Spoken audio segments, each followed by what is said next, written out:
എന്നെയും ഞാൻ പ്രതിദാനം ചെയ്യുന്ന ഈ സംഘത്തെയും ഇത്രയും വളർത്തി വലുതാക്കിയതിൽ ഇതിന്റെ അംഗങ്ങളെക്കാൾ, ഇതിന്റെ സഹയാത്രികരെക്കാൾ ഏറ്റവും കൂടുതൽ വില കൽപ്പിക്കുന്നത് ഇതിന്റെ വിമർശകർക്കാണ്.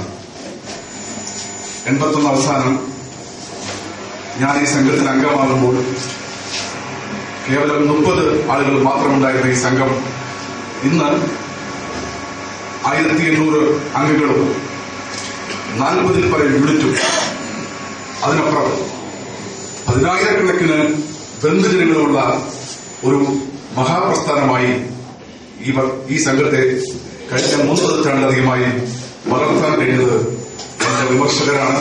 അവരുടെ വിലപ്പെട്ട നിർദ്ദേശങ്ങളാണ്. അത് ഹൃദയപൂർവ്വം സ്വാഗതം ചെയ്തുകൊണ്ട് ഞാൻ എന്റെ മറുപടി പ്രസംഗത്തിലേക്ക് കിടക്കട്ടെ. കല അതിന്റെ ചരിത്രപരമായ ദൗത്യം നിറവേറ്റുകയാണ്.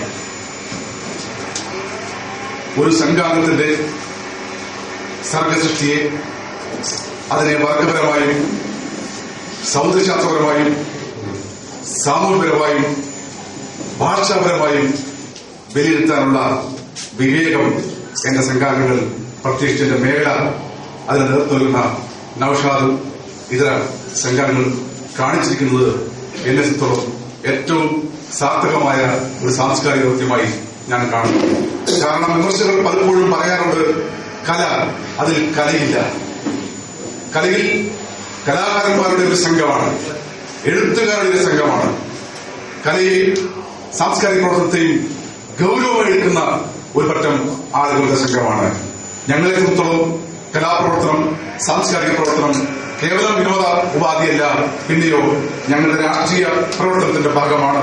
ഞങ്ങളുടെ സാംസ്കാരിക പ്രവർത്തനം ഞങ്ങളുടെ രാഷ്ട്രീയ പ്രവർത്തനത്തിന്റെ ഭാഗമാണ്. രണ്ടും കൂടെ ഉള്ള ആ അഭേദ്യമായ ബന്ധത്തെ സൂചിപ്പിക്കാൻ വേണ്ടി ഞാൻ പറഞ്ഞുവെന്ന് മാത്രം. ഈ ഗ്രന്ഥം ഒരുപക്ഷെ ഒരു ചാപിള്ളയാകുമായിരുന്നു. ഈ ഗ്രന്ഥം ഇറങ്ങുന്നതിന് മുമ്പ് തന്നെ സംഘത്തിനകത്ത് അല്പം സംഘത്തിന് പുറത്തും ഇത് വംശീയത പരത്തുന്ന ഒരു അപകടകാരിയായ സാധനമാണ്. ഇത് ജാതീയത പരത്തുന്ന എന്തോ അശ്രവിത്താണ്. അതുകൊണ്ട് ഇത് ഈ ഗ്രന്ഥ രചനയിൽ നിന്ന് ഒരുപക്ഷെ മാറി നിൽക്കുന്നത് നന്നായിരിക്കുമെന്ന് എന്നെ ഹൃദയപൂർവ്വം സ്നേഹിക്കുന്ന എന്റെ ചില സഖാക്കൾ എന്നോട് പറയുന്നുണ്ടായി. എനിക്ക് വലിയ വേദന തോന്നി. ഇനിയും ആരും കണ്ടിട്ടില്ലാത്ത ഒരു സാധനം ഇത്ര സംഘടിതമായി ഇത് വംശീയതയാണ്, ജാതീയതയാണെന്ന് പ്രചരിപ്പിക്കുന്ന അസാൻമാർഗികമായ ഒരു സമീപനം മാതൃഭാഷയും സാംസ്കാരിക പ്രവർത്തനവും ഒന്നാം പാഠമാക്കിയ ഒരു സംഘത്തിന്റെ അംഗങ്ങൾക്ക് യോജിച്ചതാണോ എന്നുള്ള സംശയം എന്നിലുള്ളതായി. എനിക്ക് ദൈവം തന്ന ബുദ്ധിയിൽ ഒരുപക്ഷെ യുവത്വമൊന്നും എന്നെ ഏറ്റവും കൂടുതൽ സ്നേഹിക്കുന്ന എന്റെ ഏറ്റവും പ്രധാനപ്പെട്ട ഒരു സഹയാത്രികനും ഞാൻ കൊച്ചെന്തിനായി കരുതുന്ന എന്റെ ഒരു സഹോദരനും ഈ പുസ്തകത്തിന്റെ ഏകദേശ രൂപം ഞാൻ അയച്ചു കൊടുത്തു. 2 ആളുകളും ഈ പുസ്തകം പ്രസിദ്ധീകരിക്കണം എന്ന അഭിപ്രായമാണ് എന്നോട് പറയുന്നത്. ഒരുപക്ഷെ ഇവിടെ പ്രസിദ്ധീകരിക്കരുത് എന്നുള്ളത് എന്നോട് നിർദ്ദേശിക്കുകയുണ്ടായി. എന്റെ ലെവൽ ബെസ്റ്റിൽ ഈ സാധനം ഞാൻ ചെയ്യുമ്പോൾ ക്രൈസ്തവ സാഹിത്യ സമിതി പോലെ കേരളത്തിലെ വിലപ്പെട്ട ഒരു ഡിസ്ട്രിബ്യൂഷൻ രംഗം ഇത് ഏറ്റെടുക്കും എന്ന് സ്വപ്നത്തിൽ ഞാൻ വിചാരിച്ചിരുന്നില്ല. ഏതായിരുന്നാലും ഈ ഗ്രന്ഥരചന കൊണ്ട് ഞാൻ ലക്ഷ്യമിടുന്നത് ബൈബിൾ ആളുകൾ വായിക്കുക എന്നുള്ളതാണ്. എന്നെ സംബന്ധിച്ചോളം വേദപുസ്തകമാണ് എന്നെ ഒരു കമ്മ്യൂണിസ്റ്റ് സഖ്യാർത്ഥനാക്കിയിട്ടുള്ളത്. വേദപുസ്തകം വേണ്ടത്ര രീതിയിൽ ഞാൻ വായിക്കുന്നതും പഠിക്കുന്നതും ഒരുപക്ഷെ വളരെ വൈകിയാണ്. എന്നെ വേദപുസ്തകം അതിന്റെ അർത്ഥത്തിൽ വായിക്കാൻ പഠിപ്പിച്ചത് ഒരുപക്ഷെ EMS-ഉം P. ഗോവിന്ദപിള്ളയും ബലറാമുമാണ്. അവരുടെ തീക്ഷ്ണമായ ചിന്താപരമായ ചില ഹിന്ദുകൾ വേദപുസ്തകത്തെ വിമർശനപരമായി വായിക്കാനും പഠിക്കാനും എന്നെ പഠിപ്പിച്ചു എന്നുള്ളതാണ് യാഥാർത്ഥ്യം. നിങ്ങൾക്കറിയാം, ഒരു ശരാശരി ക്രൈസ്തവ കുടുംബത്തിൽ അത്താഴം കിട്ടണമെങ്കിൽ സന്ധ്യാപ്രാർത്ഥന നടത്തണം, വേദപുസ്തകം വായിക്കണം. അവ എന്താ ചെയ്യുക? സങ്കീർത്തനം വായിക്കും, ഏറിയാൽ പുതിയ നിയമം വായിക്കും. അതൊരു പഴയ നിയമവുമായി എനിക്ക് യാതൊരു ബന്ധവും ഉണ്ടായിരുന്നില്ല. പുറപ്പാട് പുസ്തകമൊക്കെ വായിക്കാൻ പി ഗോവിന്ദപിള്ള നിർദ്ദേശിക്കുമ്പോൾ 430 വർഷം അടിമത്തത്തിൽ കിടന്ന ഇസ്രായേൽ ജനതയെ മോചിപ്പിക്കുന്നതിന്റെ വിമോചന ശാസ്ത്രമാണ് എന്നുള്ള തിരിച്ചറിവാണ് ഒരുപക്ഷെ ഈ പുസ്തകത്തെ പറ്റി എന്തെങ്കിലും ചെയ്യണം എന്നുള്ള ആലോചന എന്നിൽ ഉളവായത്. എന്നെ സംബന്ധിച്ചോളം ഇതൊരു തീർത്ഥയാത്രയല്ല. ഇവിടെ ആമുഖത്തിൽ പരാമർശിക്കുന്നത് പോലെ ഇന്ന് നിലനിൽക്കുന്ന ഏറ്റവും വലിയൊരു രാഷ്ട്രീയ പ്രശ്നമാണ് പലസ്തീൻ പ്രശ്നം. ഇതൊരു രാഷ്ട്രീയ തർക്കമാണ്. ഈ തർക്കത്തിൽ ഞാൻ ആരുടെ കൂടെ എന്നുള്ളതാണ് ചോദ്യമെങ്കിൽ ഒരു സന്ദേഹത്തിനും അർത്ഥശങ്കയില്ലാത്തതാണ് ഞാൻ പറയുന്നു. ഞാൻ ഭൂമിക്കും ഭക്ഷണത്തിനും വേണ്ടി സമരപ്പിക്കുന്ന പലസ്തീൻ ജനതയോടൊപ്പമാണ്. അത് ശരിയാണെന്നാണ് ബൈബിൾ അടയാളപ്പെടുത്തുന്നത് എന്നാണ് ഞാൻ ഇതിൽ പറയാൻ ശ്രമിച്ചിട്ടുള്ളത്. ദൗർഭാഗ്യവശാൽ വിശ്വാസത്തെ പറ്റിയും കമ്മ്യൂണിസത്തെ പറ്റിയും തെറ്റായ ചില ധാരണകൾ ഇവിടെ നിലനിൽക്കുന്നുണ്ട്. അത് ഈ ഒരു സംവാദം കൊണ്ട് തീരും എന്ന് ഞാൻ കരുതുന്നില്ല. ഏറ്റവും നല്ല വിമർശനങ്ങൾ ഉന്നയിച്ച റഹീമാവട്ടെ, റഹ്മാനാവട്ടെ, പ്രൊഫസർ ജോൺ മാത്യൂസ് ആവട്ടെ, റിയാസ് ആവട്ടെ, രവീന്ദ്രൻ മാസ്റ്റർ ആവട്ടെ, ആ സംവാദങ്ങളുടെ അകക്കാമ്പിലേക്ക് കിടക്കുമ്പോൾ പലസ്തീന്റെ നിലവിളി ഞാൻ കേട്ടില്ലയോ എന്ന ചോദ്യം റിയാസ് ചോദിക്കുന്നുണ്ട്. തീർച്ചയായിട്ടും ആ നിലവിളി എനിക്ക് കേൾക്കാതിരിക്കാൻ കഴിയില്ല. മുസ്ലിങ്ങൾക്ക് അബ്രഹാം പിതാവിന്റെ സന്തതി പരമ്പരയായ ബൈബിൾപരമായി ഏതോ ഒരു പാരമ്പര്യത്തിൽ പെടുന്ന മുസ്ലിങ്ങൾക്ക് അവകാശപ്പെട്ടതാണ് പലസ്തീൻ ഭൂമി. ഒരു തർക്കമില്ല. ജൂത സംസ്കാരത്തിന്റെ ജീർണതയിൽ നിന്നാണ് ക്രൈസ്തവ സമൂഹം ഉണ്ടായതെങ്കിൽ ആ ക്രൈസ്തവ ജീർണതയിൽ നിന്നാണ് ഇസ്ലാം ഉണ്ടായതെന്ന് വിശ്വസിക്കുന്നതാണ് ഞാൻ. ജനനം കൊണ്ട് ഞാൻ ക്രൈസ്തവനാണ്. ക്രൈസ്തവ വിശ്വാസത്തിന്റെ അകക്കാമ്പ് അറിയാൻ ശ്രമിക്കുന്ന ഒരു സഹയാത്രികനായ കമ്മ്യൂണിസ്റ്റ് സഹയാത്രികനായ എന്നെ സംബന്ധിച്ചോളം വർഗരഹിത സമൂഹം എന്ന കമ്മ്യൂണിസ്റ്റ് മാനിഫെസ്റ്റോ അത് ബൈബിളിന് ശേഷമാണെന്ന് പഠിക്കാൻ ഇഷ്ടപ്പെടുന്ന ആളാണ് ഞാൻ. അത് ഞാൻ ഇഷ്ടപ്പെട്ട ആളാണ്. യേശു ക്രിസ്തു പറയുന്നതിനപ്പുറമൊന്നും കാൾ മാർക്സ് ഈ ആശയത്തെ സംബന്ധിച്ച് പറഞ്ഞുവെന്ന് ഞാൻ മനസ്സിലാക്കുന്നില്ല. അത് എങ്ങനെ ഇംപ്ലിമെന്റ് ചെയ്യണം എന്നതിനെ പറ്റി അധികമായി അദ്ദേഹം പറയുന്നുണ്ട്. ആശയത്തിന്റെ മൗലികത വിശുദ്ധ ബൈബിളാണെന്ന് ഞാൻ വിശ്വസിക്കുന്നു. യേശുവിനെ പഠിക്കാൻ ശ്രമിക്കുമ്പോൾ അത് ക്രൈസ്തവ മതവുമായി പല എന്റെ സുഹൃത്തുക്കളും ക്ലബ് ചെയ്യുന്നു. തെറ്റാണ്. ക്രൈസ്തവ മതം ക്രിസ്തുവിൽ നിന്ന് വളരെ അകന്നുപോയിരിക്കുന്നു. നിങ്ങൾ കാണുന്ന ക്രൈസ്തവ മതത്തെ യേശുവുമായി ബന്ധപ്പെടുത്തുന്നത് യേശുവിന്റെ വചനങ്ങളെ അവർ നിരാകരിക്കുകയാണ്, അവർ തിരസ്കരിക്കുകയാണ്. ഞാൻ യേശുവിന്റെ പക്ഷത്താണ്, ക്രൈസ്തവന്റെ പക്ഷത്താണ്, യഥാർത്ഥ ക്രൈസ്തവന്റെ പക്ഷത്താണ്. അത് ഇല്ലാത്തവന്റെയും പാവപ്പെട്ടവന്റെയും പാർശ്വവൽക്കരിക്കപ്പെട്ടവന്റെയും ചുങ്കക്കാരന്റെയും ഇല്ലായ്മക്കാരന്റെയും പക്ഷമാണ്. യേശു ക്രിസ്തുവിന്റെ പ്രശസ്തമായിട്ടുള്ള സുവിശേഷങ്ങൾ ഞാൻ പരാമർശിക്കുന്നുണ്ട്. അപ്പൊ ഇത്തരത്തിലുള്ള ഒരു വായന ക്രൈസ്തവ ഇതര ആളുകളെ ബൈബിൾ വായിക്കാൻ പ്രേരിപ്പിക്കുക എന്നുള്ള ഒരു ലക്ഷ്യം എന്നെ സംബന്ധിച്ചിടത്തോളം ഇത് നിങ്ങൾക്കറിയാം. എന്റെ ഒരിക്കലും പരിചയമില്ലാത്ത അബുരാജ് എന്ന് പറയുന്ന ഒരു വ്യക്തിയാണ് ഇത് സംബന്ധിച്ച് ദേശാഭിമാനി റിവ്യൂ ചെയ്തിട്ടുള്ളത്. അദ്ദേഹം റിവ്യൂ എഴുതി കഴിഞ്ഞ് ഈ കഴിഞ്ഞ മാസം ഞാൻ സംസാരിച്ചപ്പോൾ ഞങ്ങൾ പരിചയമില്ല. എന്നോട് പറഞ്ഞു, സാം, ഞാൻ ഈ പുസ്തകം നോക്കിയിട്ട് മാറ്റിവെച്ചു. കുറഞ്ഞിട്ട് കണ്ടപ്പോൾ ഇതിലെന്തോ രാഷ്ട്രീയ പ്രശ്നങ്ങൾ ചർച്ച ചെയ്യുന്നതിന് തോന്നി. ഫലസ്തീന്റെയും ഇസ്രായേലിന്റെയും കൊടിയുടെ അടയാളം കൊടുത്തിട്ടുണ്ട്. വായിച്ചു തുടങ്ങിയപ്പോൾ ഇത് സാം ബൈബിളിന്റെ വിശ്വാസ പാരമ്പര്യത്തിൽ എഴുതിയൊരു സാധനമായിരിക്കും, അതുകൊണ്ട് മാറ്റിവെച്ചു. അദ്ദേഹത്തിന്റെ മറ്റൊരു സുഹൃത്ത് സാറിന്റെ ഈ സാധനം വായിച്ചോ എന്ന് ചോദിച്ചപ്പോൾ ഇല്ല, മാറ്റിവെച്ചു. അതെന്ത്? അതൊരു ബൈബിൾ സാധനമല്ലേ? അല്ല, നിങ്ങൾ വായിക്കണം. അപ്പോൾ ഞാൻ പറഞ്ഞിരുന്നത്, ഇതിനെ തെറ്റിദ്ധരിക്കുന്ന ആളുകൾ പുരോഗമനപക്ഷത്തുള്ളതുപോലെ തന്നെ ക്രൈസ്തവ പക്ഷത്തുണ്ട്. നികത്തുക എന്നുള്ളത് എഴുത്തുകാരൻ നിലയ്ക്ക് എന്റെ കടമയല്ല. ഈ സാധനം ഇന്ന് പബ്ലിക് പ്രോപ്പർട്ടിയാണ്. എന്നെ സംബന്ധിച്ചോളം അതിന്റെ റൈറ്റ് മാത്രമേ എനിക്ക് അവകാശപ്പെട്ടുള്ളൂ. ഇതിനെപ്പറ്റി എന്റെ അഭിപ്രായം എങ്ങനെ പറയുന്നു എന്നുള്ളത് എന്റെ വിഷയമല്ല. കാരണം അത് തീർച്ചയായിട്ടും അത് ചർച്ച ചെയ്യപ്പെടണം, വിമർശിക്കപ്പെടണം. ഏതായാലും ഒരു എഴുത്തുകാരൻ നിലയ്ക്ക് എനിക്ക് സന്ദേഹമില്ല എന്ന് ബഹുമാനോടും മറ്റ് പ്രിയപ്പെട്ട റഹീമടക്കമുള്ള ആളുകളോട് സൂചിപ്പിക്കാൻ ആഗ്രഹിക്കുകയാണ്. എന്തുകൊണ്ട്? എനിക്ക് വ്യക്തമായ ആശയ സംയുക്തത ഇക്കാര്യത്തിലുണ്ട്.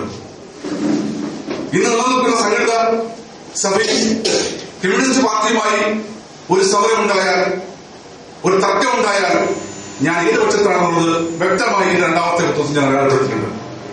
മത്തായി ചാക്കോ വിവാദം വന്നപ്പോൾ ഒരുപക്ഷെ നിങ്ങൾ ശ്രദ്ധിച്ചിട്ടുണ്ടാവും. കമ്മ്യൂണിസ്റ്റ് പാർട്ടി എനിക്ക് പ്രവർത്തിക്കുന്നതിന് എന്റെ വിശ്വാസത്തിൽ ഒരു പ്രശ്നമല്ല. ബഹുമാനപ്പെട്ട അജിത്ത് സൂചിപ്പിച്ചു. ഞാൻ വിശ്വാസിയാണോ എന്നുള്ളതല്ല അവരുടെ വിഷയം. ഒരു വർഗരഹിത സമൂഹം സൃഷ്ടിക്കുവാൻ കമ്മ്യൂണിസ്റ്റ് പാർട്ടിയോട് സഹകരിക്കാൻ നിങ്ങൾ തയ്യാറാണോ? ഇതാണ് ചോദ്യമെങ്കിൽ ഞാൻ തയ്യാറാണെന്നാണ് എന്റെ ഉത്തരം. ഞാൻ വ്യക്തിപരമായി വിശ്വാസിയാണോ എന്നുള്ളത് അവർക്ക് വിഷയമല്ല. എന്നെ സംബന്ധിച്ചോളം ഉറപ്പിച്ചു പറയാൻ കഴിയുന്നു, ചരിത്രപരമായ ഭൗതികതത്തെ ഞാൻ ഉൾക്കൊള്ളുന്നില്ല. ഒരുപക്ഷെ ഞാൻ വേണ്ട രീതിയിൽ പഠിച്ചിട്ടില്ല എന്നുള്ളതാണ് യാഥാർത്ഥ്യം. അപ്പൊ ഞാൻ ജനിച്ചു വളർന്ന ക്രൈസ്തവ പാരമ്പര്യത്തിൽ നിന്നുകൊണ്ട് ബൈബിളിൽ നമുക്ക് കാണാൻ കഴിയുകയും യഥാർത്ഥമായ ക്രൈസ്തവ സന്ദേശം അറിയാൻ ശ്രമിക്കുമ്പോൾ എനിക്കൊരു കമ്മ്യൂണിസ്റ്റുകാരനായി മാത്രമേ നിൽക്കാൻ കഴിയുള്ളൂ. എനിക്കൊരു വലതുപക്ഷത്തിനെടുക്കാൻ കഴിയില്ല. എങ്ങനെ ഞാൻ കമ്മ്യൂണിസ്റ്റായി നിൽക്കുള്ളത് മറ്റൊരു മേഖലയിൽ നമുക്ക് ചർച്ച ചെയ്യണം. തീർച്ചയായിട്ടും ഭൂമിക്കും ഭക്ഷണത്തിനും വേണ്ടി സമരം ചെയ്യുന്ന ജനത ലോകത്ത് എവിടെയുണ്ടോ അവരോടൊപ്പം നിലനിൽക്കാൻ ഞാൻ ആഗ്രഹിക്കുകയാണ്. ഇതിന്റെ പുസ്തകത്തിന്റെ സൗന്ദര്യശാസ്ത്രപരമായ വിമർശനങ്ങളൊക്കെ അല്ലെങ്കിൽ വർഗപരമായ പ്രശ്നങ്ങളെ പറ്റിയൊക്കെ ഇവിടെ പലരും ഉന്നയിച്ചു. അതിന്റെ സാഹിത്യത്തെ സംബന്ധിച്ച് തീർച്ചയായിട്ടും ബേസിക്കലി ഞാനൊരു സാംസ്കാരിക പ്രവർത്തനമാണ്. എനിക്ക് ഒരുപാട് പരിമിതികളുണ്ട്. എന്റെ സംഘടനകളോട് ഞാൻ പറയാറുണ്ട്, സാംസ്കാരിക പ്രവർത്തനങ്ങളെ ഒഴിവാക്കണം. കുറച്ചും കൂടി വായനയിൽ ശ്രദ്ധിച്ചാൽ ഒരുപക്ഷെ മെച്ചപ്പെട്ട രീതിയിൽ ഇത്തരം കാര്യങ്ങൾ ചെയ്യാൻ ഒരുപക്ഷെ എനിക്ക് അവസരം കിട്ടും. പക്ഷേ സാംസ്കാരിക പ്രവർത്തനം നേരത്തെ സൂചിപ്പിച്ച പോലെ എന്റെ രാഷ്ട്രീയ പ്രവർത്തനത്തിന്റെ ഭാഗമോ എന്നത് ആ രാഷ്ട്രീയം മറന്നുള്ള, എന്റെ സംഘം മറന്നുള്ള ഒരു ഇടപാട് കഴിഞ്ഞ 32 വർഷമായി ഞാൻ എടുത്തിട്ടില്ല. എന്നെ വലുതാക്കാൻ പലരും ശ്രമിക്കാറുണ്ട്. പക്ഷെ സംഘത്തെ വേണ്ടത്ര വലുതാക്കാൻ ചില ആളുകൾ ശ്രമിക്കാറില്ല. എന്നെ സംബന്ധിച്ചോളം എനിക്ക് ദുഃഖം തോന്നുന്ന ഘട്ടങ്ങളാണത്. എന്നെ വളർത്തി വലുതാക്കിയ സംഘം അതിനെ മറന്നുകൊണ്ട് ആ സംഘടിത പ്രസ്ഥാനത്തിലുള്ള വിശ്വാസം, അതാണ് എന്റെ ഊർജ്ജം. ഇവർക്ക് തരുന്ന സ്നേഹം, ആദരവുകൾ, അതാണ് ഒരുപക്ഷെ ഈ സമൂഹത്തിൽ എനിക്ക് നേടാൻ കഴിക്കുന്ന ഒരു മേൽക്കൈ. ആ മേൽക്കൈ എങ്ങനെ സംഘത്തിന് തിരിച്ചു കൊടുക്കാം എന്നുള്ളതാണ് എപ്പോഴും എന്റെ അവലാതി. അതുകൊണ്ട് ഞാൻ കൃത്യമായി പറയുന്നു, എഴുത്തുകാരൻ നിലയ്ക്ക് ഒരു വിശ്വാസിക്ക് എങ്ങനെ കമ്മ്യൂണിസ്റ്റ് പാർട്ടിയുമായി സഹകരിക്കാം, ഒരു കമ്മ്യൂണിസ്റ്റ് അംഗത്തിന് എങ്ങനെ വിശ്വാസിയായി കഴിയാം എന്നുള്ള കാര്യത്തിൽ ആർക്കും സന്ദേഹമുണ്ടെങ്കിൽ ആ സന്ദേഹത്തിന് അടിസ്ഥാനമില്ല എന്ന് ഉറക്കെ പ്രഖ്യാപിക്കാൻ ഞാൻ ഈ അവസരം ഉപയോഗിക്കുകയാണ്. സഖാവ് പിണറായി വിജയൻ 3 ദിവസമായി എഴുതിയിട്ടുള്ള ലേഖനം ഞാൻ സൂക്ഷിച്ചിട്ടുണ്ട്. EMS നിരവധി തവണ ഇതിനെ സംബന്ധിച്ച് എഴുതിയിട്ടുണ്ട്. പ്രസ്ഥാനത്തെ സംബന്ധിച്ചോളം ഒരു ക്ലാസ്ലെസ് സൊസൈറ്റി നിർമ്മിക്കുവാൻ ആവശ്യമായിട്ടുള്ള സഹകരണം ആരുടെ ഭാഗത്തുനിന്ന് വരുന്നോ അതിനെ സഹായിക്കുന്ന ഒരു നിലപാട് പാർട്ടി എടുത്തിട്ടുണ്ട്. ശരിയാണ്, വാസ്തവം ഞാൻ പറയുന്നു. നേതൃത്വപദവിയിലേക്ക് വീഴുമ്പോൾ സ്വാഭാവികമായും വലുതാഷ്ട ഭൗതികവാദത്തിൽ അടിയുറച്ചു പോകുന്ന ഒരു സമീപനമാണ് പാർട്ടി എടുത്തിട്ടുള്ളത്. എന്നെ സംബന്ധിച്ചോളം ഏതെങ്കിലും ഒരു നേതൃത്വം ഞാൻ ആഗ്രഹിക്കുന്നില്ല. എന്റെ ജീവിതം ഏതാണ്ട് 53 വയസ്സ് കഴിഞ്ഞു. ഏറിയാൽ ഒരു 20 വർഷം, അതിനപ്പുറം എനിക്കില്ല. സൽപ്രവൃത്തി രക്ഷിക്കുക എന്നുള്ള ഒരു സമാധാനപരമായ അജണ്ടയാണ് പള്ളികളിൽ നിന്ന് നിൽക്കുന്ന ആ സ്പിരിച്വൽ വാല്യൂ, അത് പൊതുസമൂഹത്തിന് എങ്ങനെ കൊടുക്കാം എന്നുള്ളതാണ് എന്റെ ചിന്ത. ഒരു പക്ഷേ സാറിനൊക്കെ അറിയാം, നിരവധി ആളുകൾ കണ്ണുമടച്ച് എന്നെ സാമ്പത്തികം ഏൽപ്പിക്കാറുണ്ട്, ഈ സംഘത്തിന് കൊടുക്കാറുണ്ട്. അത് ആ ഒരു സ്പിരിച്വൽ ബേസിൽ വരുന്ന പണമാണ്. അത് കൃത്യമായി സംഘം അത് നന്മ നിറഞ്ഞ പ്രവർത്തനത്തിൽ ഉപയോഗിക്കും എന്നുള്ളതുകൊണ്ടാണ് ഒരുപക്ഷെ ഇവരെ ഏൽപ്പിക്കുന്നത്. എന്റെ കഴിവല്ല. അതുകൊണ്ട് പള്ളിയിൽ പോകുന്നതോ പള്ളിയിൽ ആ വിശ്വാസ ആചാരങ്ങളിൽ ഇഷ്ടപ്പെടുന്നതോ ഒരുത്തന്റെ മൗലികമായ വ്യക്തിപരമായ വിശ്വാസമാണ്. അതിനെ ആദ്യകാലങ്ങളിൽ എന്റെ സംഘാംഗങ്ങളും പള്ളിക്കാരിൽ വെച്ചിരുന്നു. ഒരു കാലത്ത് വിശ്വാസിയായ കമ്മ്യൂണിസ്റ്റ് എന്ന് അവർ വിളിച്ചിരുന്നു. ഇവിടെ വിമർശകന്മാർ വിശ്വാസിയായ മാർക്സിസ്റ്റ് എന്ന് അവരും വിളിച്ചിരുന്നു. ഇന്ന് ആ വെളിപ്പാടിനെ അവസാനിപ്പിച്ചു എന്ന് മാത്രമല്ല, പള്ളിക്കാരൻ നേതൃത്വത്തിലേക്ക് വിളിക്കുന്നു, ഇവരെപ്പോഴും ഒരു നേതൃത്വത്തിലേക്ക് വിളിക്കുന്നു. എന്റെ സമീപനം ക്ലിയർ ആണ്. എന്നെ പഠിച്ച ഏറ്റവും നല്ല ഒരാളായി ഇറിയാസിനെ ഞാൻ കാണുകയാണ്. ഞാനൊരു പാലം പണിയുന്ന ആളാണ്. എന്താണ് ആ പാലം? പൊതുസ്വഭാവമായി ഈ നന്മനിറഞ്ഞ പ്രവർത്തനത്തിന് ഈ സംഘത്തെ ഉപയോഗിക്കുക. പല തെറ്റിദ്ധാരണകൾ ഈ സംഘത്തെ പറ്റി ഒരു കാലത്തുണ്ടായിരുന്നു. ആ തെറ്റിദ്ധാരണകൾ ഇല്ലായ്മ ചെയ്യുക. അതാണ് എന്റെ ദൗത്യം, അതാണ് എന്റെ വിഷൻ, അതാണ് എന്റെ സാക്ഷര പ്രവർത്തനം. അഭിവാദ്യങ്ങൾ.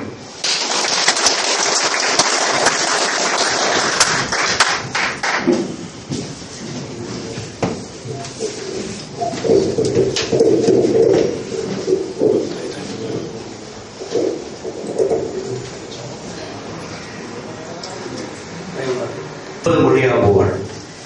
അപ്പൊ നിങ്ങൾ ഈ കാണിച്ച ഒരു ഇൻട്രസ്റ്റ് ഉണ്ടല്ലോ, താല്പര്യം, ഞാൻ തുടങ്ങിയെടുക്കുക. നമ്മൾ തുടങ്ങി ഈ പരിപാടി തുടങ്ങുമ്പോഴാരൊക്കെ പറഞ്ഞ് വായന മരിക്കുന്നു, പുസ്തകത്തിൽ താല്പര്യമില്ല എന്നുള്ള കാര്യത്തിൽ പരാമർശങ്ങൾ ഉണ്ടായിരുന്നു. എന്തിന്റെ അടിസ്ഥാനത്തിൽ അത് ഈ ആൾക്കാരെ പഠിക്കണമെങ്കിൽ എത്ര വ്യക്തമായിട്ടാണ് ഒരു പുസ്തകം ശരിക്ക് ഓരോ പേജ് വാക്കുകളെടുത്ത് വിമർശിക്കപ്പെട്ട് എഴുത്തുകാരനത് കുറെ കാര്യങ്ങൾ ഉൾക്കൊള്ളുകയും അതിനാവശ്യമായിട്ടുള്ള കുറെ മറുപടികൾ നൽകുകയും അങ്ങനെ ചർച്ച ഏകദേശം പൂർണ്ണമായി എന്നൊക്കെ പറയാവുന്ന തരത്തിലേക്ക് ഈ കാര്യങ്ങൾ എത്തിയിട്ടുണ്ടെങ്കിൽ അതിന് നമ്മുടെ കലയുടെ അഭാസ്യ മേഖല കൃത്യമായിട്ടും അഭിനന്ദനം അർഹിക്കുന്നുണ്ടെന്ന് ഞാൻ പറയും. ഇനി ഈ ഒരു ചർച്ചയെ നിയന്ത്രിക്കാനായിട്ട് എന്നെ വിളിക്കുമ്പോ അതിനകത്ത് പോലെ എന്തോ ഒരു ഉദ്ദേശം ഉണ്ടാവണം, അത് എന്നിൽ നിന്നും കൂടെ കേൾക്കാനുള്ളതാണ്. അപ്പൊ അതിനുള്ള സമയം കുറച്ചുകൂടെ നിങ്ങൾ സഹിക്കണം എന്ന് പറഞ്ഞ് ഞാൻ എന്റെ ഒരു വിലയിരുത്തലൂടെ നടത്താൻ ഞാൻ ആഗ്രഹിക്കുകയാണ്. വില്യം ഷേക്സ്പിയർ നാടകങ്ങൾ അവതരിപ്പിക്കുമ്പോ ആൾക്കാര് ഓഡിയൻസ് കയറിയിട്ട് അത് നിർത്തുമെന്നാണ് പറഞ്ഞത്. No more game, no more play എന്ന് പറഞ്ഞ് അവർ നിർത്തുകയാണ്. കാരണം എന്താന്ന് പറഞ്ഞാൽ അവർക്ക് നാടകത്തിൽ ചില പ്രതീക്ഷകളുണ്ട്. ഒരു ശ്രോതാവ് എന്നുള്ള രീതിയിൽ നാടകത്തിൽ ചില പ്രതീക്ഷകൾ ഉണ്ടായിരുന്നു ഓഡിയൻസിന്. ആ പ്രതീക്ഷക്കൊത്ത് എഴുത്തുകാരൻ അല്ലെങ്കിൽ നാടകകൃത്ത് വന്നില്ലെങ്കിൽ നാടകത്തെ അവിടെ വെച്ച് അവർ അവസാനിപ്പിക്കുമായിരുന്നു. കുപ്പിച്ചില്ലുകളും ആപ്പിൾ കഷ്ണങ്ങളും മുട്ടയും ചീഞ്ഞ മുട്ടയൊക്കെ എടുത്തിട്ടാണ് അവർ ഓഡിയൻസിലേക്ക് വരാത്തവർ. എറിയാണ്, മോശമായ പെർഫോമൻസ് ആണെങ്കിൽ എറിയാണ്. അങ്ങനെ എറിയാനുള്ള അധികാരം അന്നേ നിങ്ങൾക്കുണ്ടായിരുന്നു എന്നുള്ളതാണ്. പലരും ഒരുപാട് എറിയും. പിന്നെ അതോടൊപ്പം തന്നെ നല്ല സീൻസ് കണ്ടു കഴിഞ്ഞാൽ കയറി വന്ന് ആശ്ലേഷിച്ച് നാടകം തടസ്സപ്പെടുത്തിയ കഥയും ഷേക്സ്പിയർ പറയുന്നുണ്ട്. അത് തന്നെയാണ് ഇപ്പോൾ ഇവിടെ സംഭവിച്ചത്. ഇനി എഴുത്തുകാരനെ പറ്റി എന്റെ ഒരു അഭിപ്രായം പറഞ്ഞു കഴിഞ്ഞാൽ അദ്ദേഹത്തിന്റെ ആദ്യത്തെ ഒരു വാചകം ഉണ്ടായിരുന്നു മറുപടി. ഇതിനെ എല്ലാത്തിനെയും വളരെ ശാന്തമായി അതിനെ സ്വീകരിച്ച ഒരു മനസ്സ്, അത് ഒരു ഇടതുപക്ഷക്കാരന്റെ മനസ്സില്ല. അതൊരു ഇടതുപക്ഷക്കാരന്റെ മനസ്സില്ല. പിന്നെ അതിനുശേഷം നടത്തിയ ഒരു പ്രസ്താവനയുണ്ട്. അതിനകത്ത് ചില കുടുംബ പരാമർശങ്ങൾ നടത്തിയോ എന്നൊരു സംശയം. അതായത് എന്റെ കുടുംബത്തിൽ നടന്ന കാര്യം എനിക്ക് എന്റെ കുടുംബത്തിൽ പറഞ്ഞ് പരിഹരിക്കാനുള്ള ഒരു വേദി ഉണ്ടെങ്കിൽ അത് കുടുംബത്തിലേ പറയാവുള്ളൂ. ആ ഒരു ഡിസിപ്ലിൻ ഇടതുപക്ഷക്കാരൻ ആവശ്യമുണ്ട്. അത് ഇവിടെ പറയാൻ പാടില്ലാത്തതാണ്. അങ്ങനെ പറഞ്ഞു ഞാൻ പറയുന്നില്ല. അങ്ങനെ പറഞ്ഞു പോയെങ്കിൽ അത് ആ വേദി ഉപയോഗിക്കുന്നത് ഇടതുപക്ഷക്കാരന്റെ അച്ചടക്കത്തിന്റെ ഭാഗമാണ്. ഇനി എനിക്കുള്ള ചില വിമർശനങ്ങൾ എന്താണെന്ന് പറഞ്ഞു കഴിഞ്ഞാൽ, ബൈബിൾ പറഞ്ഞതല്ല മാർക്സിസം പറയുന്നത്, ഒരിക്കലുമല്ല. ഒരു സാമ്പത്തിക ശാസ്ത്ര വിദ്യാർത്ഥി എന്നുള്ള രീതിയിലാണ് ഞാൻ ഈ മാർക്സിനെയോ ഏഗൽസിനെയോ ഭൗതികവാദത്തെയോ ഒക്കെ പഠിച്ചിരിക്കുന്നത്. അത് ബൈബിൾ പറഞ്ഞതേയല്ല, തികച്ചും വ്യത്യസ്തമാണ്. വർഗ രഹിത സമൂഹം എന്ന് പറഞ്ഞാൽ മാർക്സ് EMS ഒരു ചെറിയ പുസ്തകത്തിൽ പറഞ്ഞിട്ടുണ്ട്. മാർക്സിനെ എങ്ങനെ പഠിക്കരുതെന്ന് അദ്ദേഹത്തിന്റെ വിഷയം, അതിന്റെ പുസ്തകത്തിന് പേരിട്ടിരിക്കുന്നത് മാർക്സിനെ എങ്ങനെ പഠിക്കരുത്. അതിന്റെ തുടക്കത്തിൽ അദ്ദേഹം പറയുന്നത് മാർക്സ് ഒരു ഏതോ ഒരു യൂറോപ്യൻ യൂണിവേഴ്സിറ്റിയോട് നടത്തിയിട്ടുള്ള ചർച്ചയിലോ മറ്റാണ് അദ്ദേഹം പറഞ്ഞത്. അല്ല, ജവഹർലാൽ നെഹ്റു യൂണിവേഴ്സിറ്റിയോട് നടത്തിയിട്ടുള്ള ഒരു ചർച്ചയാണ് അദ്ദേഹം പറഞ്ഞത്. ആ പ്രസംഗത്തെ അതുപോലെ പുസ്തകമാക്കിയിട്ടാണ് പാർട്ടി അത് പിന്നീട് പ്രസിദ്ധീകരിച്ചത്. അതിൽ പറയുന്നത് ആഡം സ്മിത്ത്, സാമ്പത്തിക ശാസ്ത്രത്തിന്റെ പിതാവ് എന്നറിയപ്പെടുന്നതാണ് ആഡം സ്മിത്ത്. അതിനുശേഷം പറഞ്ഞ അമേരിക്കൻ പ്രാഗ്മാറ്റിസത്തിന്റെ ഒക്കെ ആൾക്കാരായിട്ടുള്ള റിക്കാർഡോ, കെയ്ൻസിനെ പോലുള്ള ഒക്കെ ആൾക്കാർക്കിടയിൽ ഈ ഉദ്ഘാടക എന്ത് ചെയ്തു എന്ന് പറഞ്ഞാൽ മാർക്സിനെയും കൂട്ടിച്ചേർന്നിട്ട് അങ്ങോട്ട് പഠിച്ചു. അപ്പൊ അദ്ദേഹം പറഞ്ഞത് മാർക്സിന് ഇങ്ങനെയല്ല പഠിക്കേണ്ടത്. മാർക്സിനെ പഠിക്കേണ്ടത് ബാക്കി എല്ലാ ആൾക്കാരും സാമ്പത്തിക ശാസ്ത്രന്മാരാണ്, മാർക്സും സാമ്പത്തിക ശാസ്ത്രജ്ഞനാണ്. പക്ഷെ ഈ പറയുന്ന 3 ആൾക്കാർ ചെയ്തത് വലതുപക്ഷത്തിന്റെ, അതായത് മുതലാളിത്തത്തിന്റെ പോരായ്മകൾ കണ്ടുപിടിക്കുകയും ആ പോരായ്മകൾ പരിഹരിച്ച് മുതലാളി റിസർച്ച് നടത്തിയിട്ട് ഗ്രന്ഥങ്ങൾ രചിച്ചവരാണ് മറ്റവർ. ഇദ്ദേഹം ചെയ്തതെന്നറിയോ? ഇദ്ദേഹം ചെയ്തത് മുതലാളിത്തത്തിന്റെ ശത്രുവിനെ അന്വേഷിച്ച് അത് മുതലാളിത്തത്തിൽ തന്നെ ഉണ്ട് എന്ന് സമർത്ഥിച്ച ഒരു വ്യക്തിയാണ് മാർക്സ്, സാമ്പത്തിക ശാസ്ത്രങ്ങളുടെ രീതി. അപ്പൊ ഇവരെ 3 പേര് 4 പേരെ ഇങ്ങനെ ഒന്നിച്ചു പഠിക്കുക, അതിൽ തന്നെ തെറ്റി വ്യതിചലനം എന്ന് അദ്ദേഹം അവരെ വിളിച്ചു. അങ്ങനെ ചലിക്കാൻ പാടില്ല. അതുപോലെ വർഗവും വർഗരഹിതവും എങ്ങനെയാണ് ക്രിസ്ത്യാനിറ്റിക്ക് എങ്ങനെയാണ് വർഗരഹിതമായിട്ടുള്ള സംഭവത്തെ വർഗത്തെ അദ്ദേഹം പറഞ്ഞിരിക്കുന്നത് വായനാനുഭവമാണ്, എനിക്ക് മറ്റൊരു താല്പര്യമില്ല. വർഗത്തെ അദ്ദേഹം ലോകത്തെ 2ആയിട്ട് അദ്ദേഹം കണ്ടിട്ടുള്ളൂ. ഒന്ന് തൊഴിലാളി വർഗം, മറ്റത് മുതലാളി വർഗം. വിമർശിക്കാം, അങ്ങനെയൊന്നുമല്ല, കുറെ വർഗങ്ങളുണ്ടെന്ന് പറയാം. അപ്പൊ തൊഴിലാളി എന്ന് പറയാൻ അധ്വാനം വിറ്റ് ജീവിക്കുന്നതാണ് തൊഴിലാളി. നമുക്ക് നിശ്ചയിക്കാം നമ്മൾ എവിടെയാണോ. അധ്വാനം വിറ്റ് ജീവിക്കുന്നയാളാണ് മാർക്സിന്റെ ഡെഫിനിഷനിൽ തൊഴിലാളി.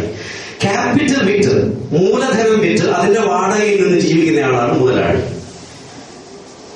അപ്പോ മുതലാളിയും തൊഴിലാളിയും തമ്മിൽ സമരത്തിലാണ് എപ്പോഴും. അതാണ് വർഗ സമരം ഇപ്പോൾ അദ്ദേഹം ഉദ്ദേശിച്ചത്. എപ്പോഴേക്കും വർഗ സമരമാണ്. ഇതിന്റെ അന്ത്യം തൊഴിലാളി ഈ ഉൽപാദന ഉപാധികൾ മുഴുവൻ തന്റെ കയ്യിലേക്ക് കൊണ്ടുവരുന്ന തരത്തിലേക്ക് എത്തുന്നതാണ്. ഇപ്പൊ ഉൽപാദന ഉപാധികളെല്ലാം വിതരണോപാധികളെല്ലാം മുതലാളിയുടെ കയ്യിലാണ്, അവൻ നിശ്ചയിക്കും. ഈ സമരം അങ്ങനെ മൂർച്ഛിച്ച് പോകുമ്പോൾ ഭൂരിപക്ഷക്കാരനായിട്ടുള്ള തൊഴിലാളി ഇതിന്റെ ഉടമസ്ഥാവകാശം സ്ഥാപിക്കും. ഞാനാണ് ഇതിന്റെ ഉടമസ്ഥാവകാശം എന്ന് പറയും. അവിടെയാണ് ശരിക്കും തൊഴിലാളി വർഗ സർവാധിപത്യം. അവിടെ നിന്നും പിന്നെയും പോകണം കമ്മ്യൂണിസത്തിലേക്കൊക്കെ. കമ്മ്യൂണിസ്റ്റുകാരൻ എന്നൊക്കെ ഈ കൂട്ടത്തിലിരിക്കുന്ന ആൾക്കാരൊക്കെ വിളിക്കുന്നുണ്ടെന്ന് പറഞ്ഞാൽ കമ്മ്യൂണിസ്റ്റ് നിഘണ്ടുവിന്റെ അക്ഷരാഭ്യാസം പോലും അല്ലെ ABC പോലും അറിയാത്ത ആൾക്കാരൊക്കെ വിളിക്കാൻ പറ്റും കമ്മ്യൂണിസ്റ്റുകാരൻ. ആരാണത്? അന്യന്റെ ശബ്ദം സംഗീതം പോലെ ആസ്വദിക്കാൻ കഴിയുന്ന ഒരു സാമൂഹിക വ്യവസ്ഥ. യൂട്ടോപ്പിയൻ എന്ന് പലരും വിളിക്കാനുള്ള കാരണമൊക്കെ അതൊക്കെയാണല്ലോ. അപ്പോ അവിടെ ഒരു ചെറിയ തെറ്റ് എന്റെ അഭിപ്രായത്തിൽ ഒരു വ്യതിയാനം സംഭവിച്ചിരിക്കുന്നത് ബൈബിളിൽ പറഞ്ഞതിനപ്പുറത്തൊന്നും കമ്മ്യൂണിസത്തിൽ പറഞ്ഞില്ല എന്ന് ഇവിടെ പ്രസ്താവിക്കപ്പെട്ടിട്ടുണ്ടെങ്കിൽ അത് തെറ്റായിട്ടാണ് ഞാൻ അതിനെ വിലയിരുത്തുക. അത് അനിൽകുമാറൊക്കെ പറഞ്ഞിട്ടുണ്ട്. ശാസ്ത്രീയമായിട്ടുള്ള വസ്തുത പരിശോധിക്കുമ്പോൾ ശാസ്ത്രീയമായിട്ടല്ല പരിശോധിച്ചത് എന്ന ഒരു പരാമർശം മിസ്റ്റർ അനിൽകുമാർ നടത്തിയത് അങ്ങനെയായിരിക്കണമെന്ന് എനിക്ക് തോന്നുന്നു. അജിത് കുമാർ നടത്തി അങ്ങനെയായിരിക്കണമെന്ന് എനിക്ക് തോന്നുന്നു. ക്രിസ്ത്യാനിറ്റി എവിടെയാണ് വർഗത്തെ തിരിച്ചറിയുന്നത്? ഞാനിപ്പോ പറഞ്ഞ വർഗത്തെ, കമ്മ്യൂണിസത്തിന്റെ വർഗത്തെ കുറിച്ച് ഞാൻ പറഞ്ഞില്ല. അതിന് എവിടെയാണ് ക്രിസ്ത്യാനിറ്റി വർഗത്തെ തിരിച്ചറിയുന്നത്? എവിടെയാണ് ഇസ്ലാം വർഗത്തെ തിരിച്ചറിയുന്നത്? എവിടെയാണ് ഹിന്ദു വർഗത്തെ തിരിച്ചറിയുന്നത്? തൊഴിലാളി മുതലാളി എന്ന വർഗ വിവേചനം അവരെവിടെയാണ്? എല്ലാം സമന്മാരല്ലേ? എല്ലാവരും സമന്മാരാണ്. അവിടെ ഒരു മൂലധനം വിറ്റ് നടക്കുന്നവരും പള്ളിയിൽ സമനാണ്, യാചകരും പള്ളിയിൽ സമനാണ്. സമഭാവന എന്നുള്ളത് വളരെ ബൈബിളിനെ വിശേഷിപ്പിച്ച് സാം കണ്ടെത്തിയിട്ടുള്ളത് വലിയ കാര്യം. സമഭാവന അങ്ങനെയൊന്നുണ്ടെങ്കിൽ അതെല്ലാം മതത്തിന്റെ ഗുണമായിട്ട് എടുക്കാം. പക്ഷേ കമ്മ്യൂണിസം ആ സമഭാവനയല്ല കണ്ടിട്ടുള്ളത്. കമ്മ്യൂണിസം പറയുന്നത് ഭൂരിപക്ഷത്തിൻ്റെതാണ് ഈ ലോകം ഭൂരിപക്ഷത്തിൻ്റെതാണ്. ഭൂരിപക്ഷം തൊഴിലാളികളാണ്. തൊഴിലാളിയുടെ മതം ഏതാണ്? ഇവിടെ ആശയാഭിപ്രായങ്ങൾ ഉണ്ടായില്ലേ? ഞാൻ യേശുവിനെ ഇങ്ങനെ വിളിക്കില്ല, ഞാൻ എന്നെ അങ്ങനെയല്ല പഠിപ്പിച്ചത്, ഇങ്ങനെയല്ല ആശയ വ്യത്യാസങ്ങൾ ഉണ്ടായില്ലേ? ഈ കമ്മ്യൂണിസ്റ്റ് പാർട്ടിയിൽ എങ്ങനെയാണ് ഒരു ആശയ വ്യത്യാസം നിലനിൽക്കുക? നിന്റെ മതത്തെ ആരും ചോദിക്കുന്നില്ല. പറഞ്ഞല്ലോ അദ്ദേഹം, പാർട്ടി മെമ്പർഷിപ്പിൽ ആരും ചോദിച്ചില്ല എന്ന് പറഞ്ഞല്ലോ. ബാക്കി ഉണ്ടാവുന്നതെന്ന് പറഞ്ഞാൽ നമ്മുടെ ഇപ്പോഴത്തെ ഒരു ഇന്ത്യൻ കമ്മ്യൂണിസ്റ്റ് വ്യവസ്ഥയാണ് നിങ്ങൾ പരിശോധിച്ചത്. ഞാൻ ഉദ്ദേശിച്ചതെങ്കിൽ കമ്മ്യൂണിസ്റ്റ് പാർട്ടിക്ക് അല്ലെങ്കിൽ കമ്മ്യൂണിസ്റ്റ് ആശയത്തിന് മിത്രങ്ങളാണ് വേണ്ടത്. നമുക്ക് ശത്രുക്കളല്ല വേണ്ടത്, മിത്രങ്ങളാണ്. അതിനൊരു സമഭാവനയാകുള്ള ഒരു ലോകമാണ് കെട്ടിപ്പടിക്കാൻ ആഗ്രഹിക്കുന്നതെങ്കിൽ നമുക്ക് വേണ്ടത് അതിനെ സ്നേഹിക്കുന്ന മിത്രങ്ങളാണ്. അതുകൊണ്ട് വ്യവസ്ഥിതിയെ മാറ്റാൻ വ്യവസ്ഥയിൽ നിന്നുകൊണ്ടേ സാധിക്കുള്ളൂ എന്നുള്ള വൈരുദ്ധ്യം മനസ്സിലാക്കുക. വ്യവസ്ഥയെ മാറ്റണം, അത് നിൽക്കണം. മറ്റൊന്ന് പറയുന്നത് കമ്മ്യൂണിസം കണ്ടിട്ടുള്ളത് ഒരാശയം, ഒരു പ്രത്യയശാസ്ത്രം ഒരു ജനത സ്വീകരിച്ചു കഴിഞ്ഞാൽ, അതൊരു ഭൗതിക ശക്തിയാണെന്നാണ് കമ്മ്യൂണിസം കണ്ടെത്തിയിരിക്കുന്നത്. ഇപ്പൊ ക്രിസ്ത്യാനിറ്റി എന്ന് പറയുന്ന തത്വശാസ്ത്രത്തെ ഒരു മഹാഭൂരിപക്ഷം ജനങ്ങൾ അംഗീകരിച്ചു കഴിഞ്ഞാൽ അതൊരു ഭൗതിക ശക്തിയാണ്. ഈ ഭൗതിക ശക്തിയെ നിഷേധിച്ചുകൊണ്ട് കമ്മ്യൂണിസ്റ്റ് പാർട്ടിക്ക് മുന്നോട്ട് പോകാൻ പറ്റും എന്ന് ആരെങ്കിലും വിചാരിച്ചിട്ടുണ്ടെങ്കിൽ അവർ മൂഢസ്വർഗത്തിലാണ്. ഭൗതിക ശക്തിയെ നിഷേധിച്ചുകൊണ്ട് മുന്നോട്ട് പോവുക. അപ്പൊ ക്രിസ്ത്യാനിറ്റി നമുക്ക് വേണം, ഇസ്ലാം നമുക്ക് വേണം, ഹിന്ദുയിസം, അങ്ങനെ എല്ലാം ഈ ലോകത്തുള്ളതെല്ലാം കമ്മ്യൂണിസ്റ്റിന് വേണം. പക്ഷേ അവർ പറയുന്നത് ഇത് ഇല്ലാതാവേണ്ടതാണ്. അതാണ് ശ്രീ അനിൽകുമാർ പറഞ്ഞത്. ചരിത്രത്തിന്റെ ഭാഗമായിട്ട് സമൂഹത്തിന്റെ വികാസത്തിൽ പലതും നമ്മൾ ആക്സെപ്റ്റ് ചെയ്തു. ഡൗറി സിസ്റ്റം, സതീ സമ്പ്രദായം നമ്മൾ സ്വീകരിച്ചല്ലേ. പക്ഷേ പിന്നീട് അത് വേണ്ടെന്ന് നമ്മൾ സ്വയം തീരുമാനിച്ചു. സാമൂഹ്യ സാഹചര്യത്തിൽ മാറ്റം വരുമ്പോൾ ഈ സമൂഹത്തിന്റെ നല്ലതും തിന്മയും അത് തിരിച്ചറിഞ്ഞ് തിന്മയെ ഉപേക്ഷിക്കാനുള്ള എൻലൈറ്റൻമെന്റ്, ശ്രീബുദ്ധനൊക്കെ ഉണ്ടായിട്ടുള്ള എൻലൈറ്റൻമെന്റ് നമ്മളിൽ ഓരോരുത്തരും ഉണ്ടാകുമ്പോഴായിരിക്കാം ചിലപ്പോൾ കമ്മ്യൂണിസം ഉണ്ടാകുന്ന ചെറിയ ധാരണ മാത്രം നിങ്ങളുടെ കൂടെ പങ്കുവെച്ചുകൊണ്ട് ഈ പുസ്തകത്തെ ഇത്ര വിശദമായി എല്ലാ തലത്തിലും പേജ് ബൈ പേജ് എഴുത്തുകാരെ ഇരുത്തിക്കൊണ്ട് നമുക്കിത് വിമർശിക്കാൻ സാധിച്ചു. വളരെ പ്രൊഡക്റ്റീവ് ആയിരുന്നു, വളരെ ക്രിയേറ്റീവ് ആയിരുന്നു. ഇതിൽ നിന്നൊരു പ്രത്യേക ഊർജം സാമ്യൽ വല്ല ഇടതുപക്ഷക്കാരനും ഇനിയും അവശേഷിക്കുന്നുണ്ടെങ്കിൽ ഉണ്ടാവട്ടെ, ഇനിയും പുസ്തകങ്ങൾ ഉണ്ടാവട്ടെ എന്ന് ആശംസിച്ചുകൊണ്ട് എന്നെ ക്ഷണിച്ചതിന് നന്ദി പറഞ്ഞുകൊണ്ട് ഞാൻ അവസാനിച്ചു.